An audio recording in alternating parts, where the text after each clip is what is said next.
Today's soap is brought to us by Cherry City. The name of this one here is 1859. If I remember right, in the last video, mentioned Cherry Street. Cherry Street is there's a street in Tulsa. The part of this street is called Cherry Street. So I knew I was going to get the two mixed up. But anyway, this is Cherry City shape products here. 1859 is the name of this one here. Scent on this one here is along the lines of whiskey, tobacco, leather, and gunpowder. Show what it looks like here inside. This particular one that I got is really soft. It's like almost like a cream on the inside. It's pretty soft. But anyway, it's a brown, maybe a beige color, maybe light brown beige, and excuse me, it whipped up pretty nice in a bowl here. I got a wooden bowl. This is a cherry wood and walnut, and got this. This came by the way of Distinctive Goat, Wet the Face Dawn, and a drawing quite some time ago. That's what's on the bottom there, and that's what it looks like there on the inside. It's got spiral grooves going all the way down to the bottom. I have another bowl similar to this one here, except for it's got concentric rings in it that goes all the way down, grooves, and got it whipped up here with the Semogue. This is a 1250 model, if I remember correctly, and boar knot. Worked rather well. This particular soap also will it'll take on some water. So if you're just learning how to bowl lather, in other words, you may have to be kind of patient with your learning curve on how much water it'll take to get to the lather that you're wanting. This is relatively wet. By the time I get started, it'll thicken up a bit. It's not dripping wet, but it is on the moist side. My preference. I've already put a hot towel to the face this morning, and still sporting the Proraso Preshave cream here, and got the Crown King alum block complete with rubber band. It's gonna last one. I still got it. It's just a sliver, but it's gonna last a good long while. And I still got some Humphrey's witch hazel. This has got peppermint and menthol in it. More peppermint than menthol. Has a nice cooling effect to it. And the aftershave of the day is English leather.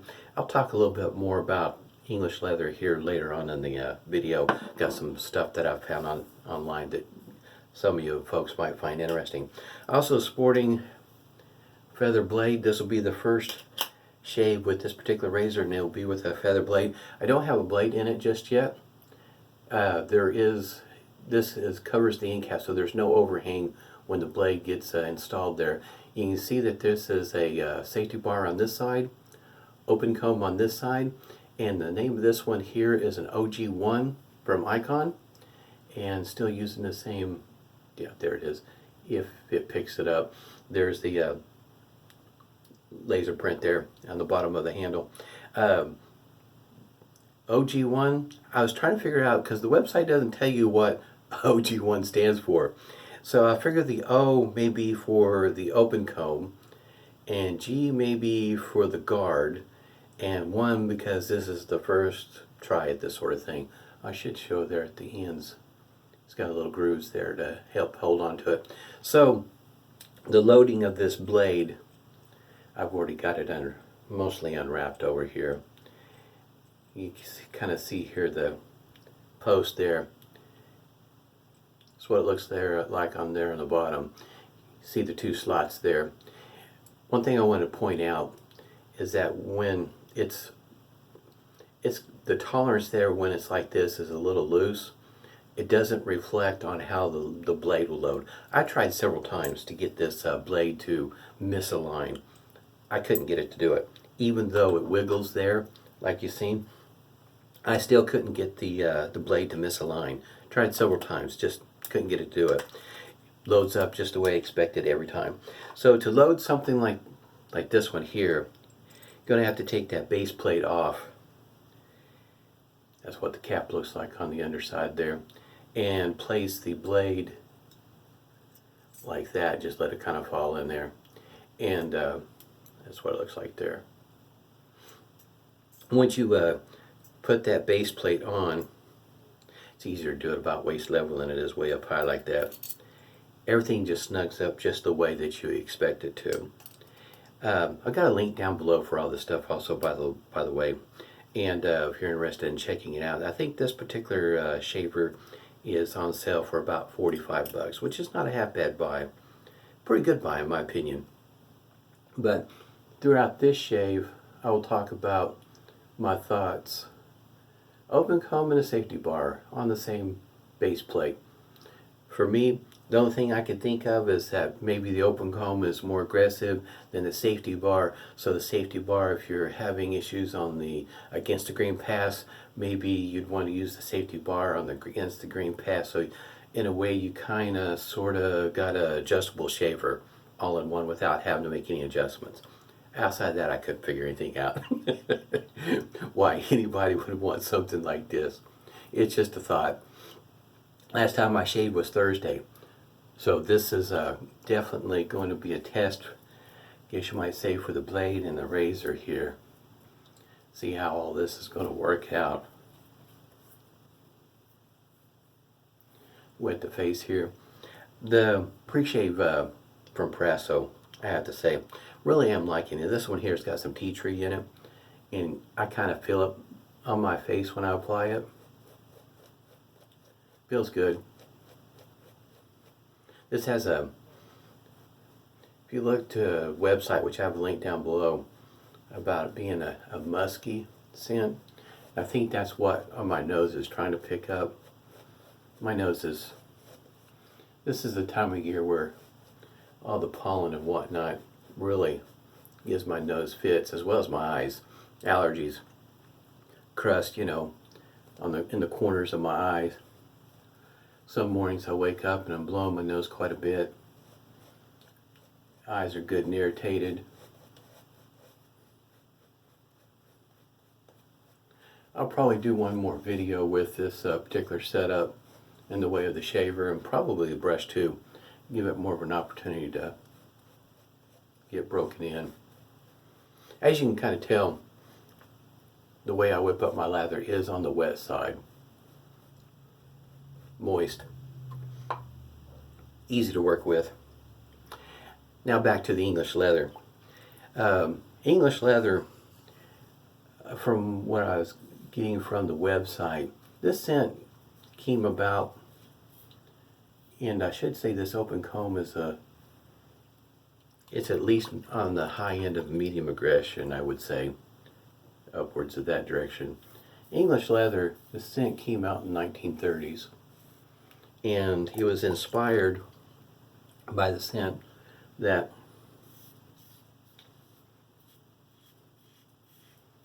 from what the Russians were using to tan their leather. So that scent was known as Russian leather back when it first came out. But when it was introduced into the United States in 1949, if I remember right, as you can imagine, being in marketing, trying to market something to the United States called Russian leather probably wasn't going to go over very well. So they changed the name when they introduced it to the United States to English leather. So that's how all that came about. The website down below does a really good job telling you the story, the scent profile, all that sort of thing. You know, your top notes, base notes, middle notes.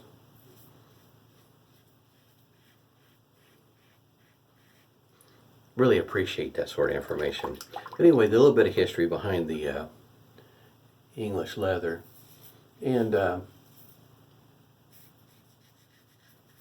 also one of the things that I noticed looking up on the web, you know, I guess you might say the age-old question for some products is it going to be discontinued?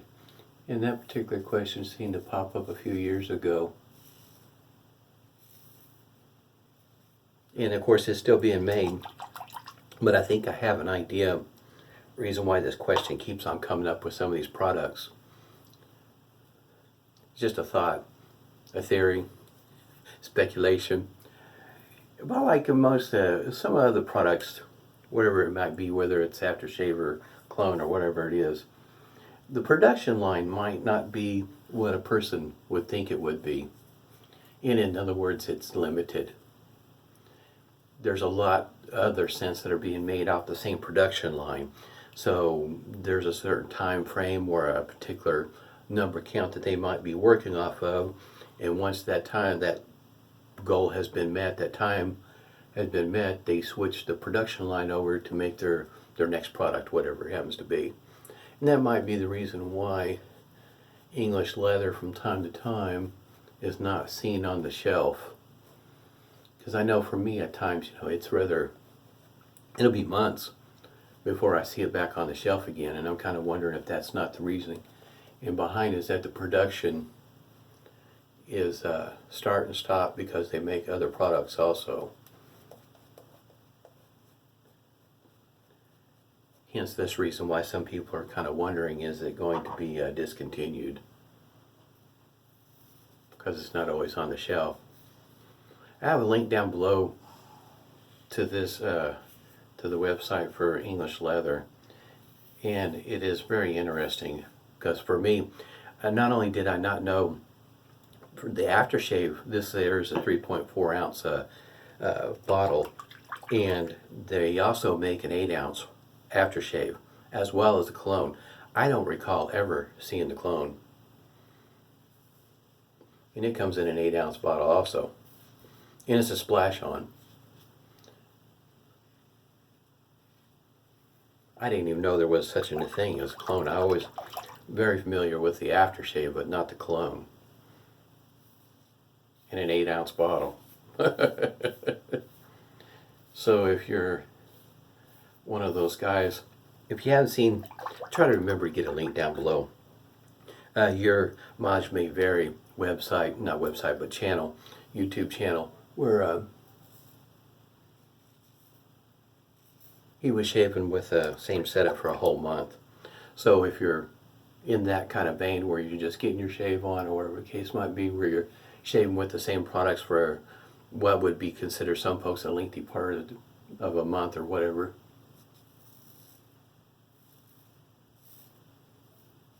8 ounces of the aftershave and cologne may not be a bad idea.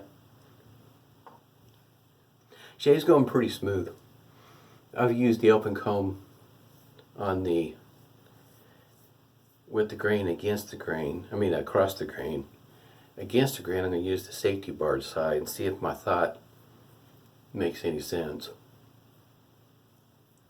Quite a bit of reduction there. This one here, it's going to be one of those typical where the third pass for me is more of a pickup pass. There's not a whole lot left. I am sporting a feather blade. Typically not known for being the smoothest, but at the sharpest. And I have to say it's not the smoothest shave, but not to the point where it's uncomfortable, where it has you looking for another blade.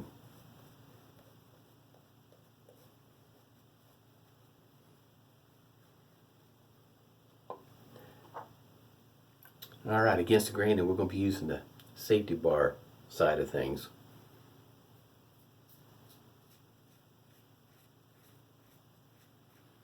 I have to say, yeah, it's a lot milder on the safety bar side. So, like, once again, if you're having issues on your against the grain pass, or parts where it's a little bit tender, delicate,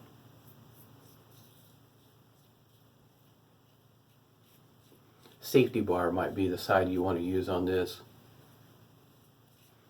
So you can kind of see or understand why maybe they put the two together on one shaver, where you can have a more or less an adjustable without having to adjust anything.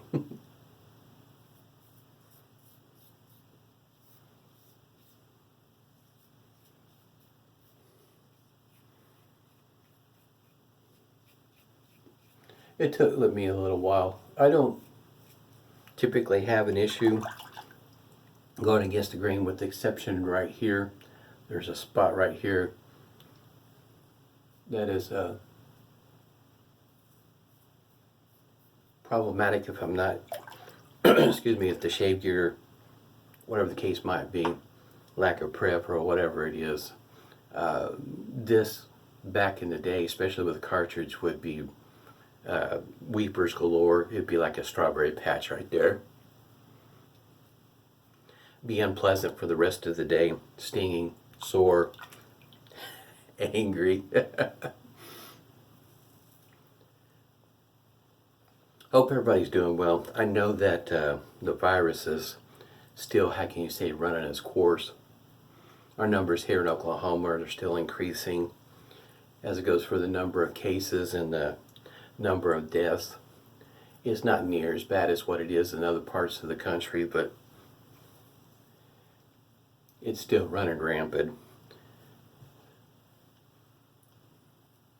My wife is an RN, so yeah, we do a lot of practice with the, we're washing hands, so on and so forth. Yeah, it's a big practice, I guess you might say, it has been for a while. And of course, they recommended here recently about wearing a mask out in public.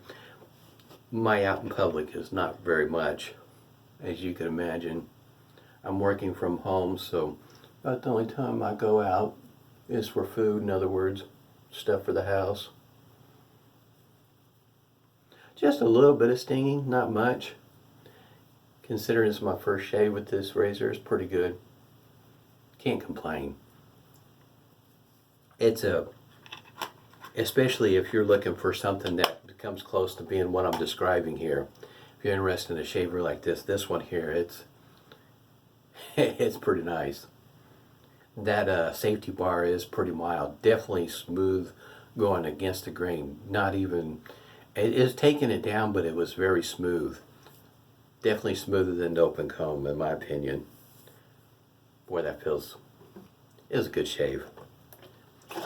Shake this up a little bit here. Haven't quite decided. I'm still waffling. I've mentioned it before. One of the Kardashians had used this witch hazel in her YouTube video. And at the time, I don't think my wife had any idea, since she doesn't really watch YouTube, that she had put that in one of her videos. But I have a container of witch hazel that was used by one of the Kardashians, and still thinking I'll probably try it out, see how it works in comparison to other witch hazels I've used. But anyway, after I found that out, I wasn't too sure about using it after that.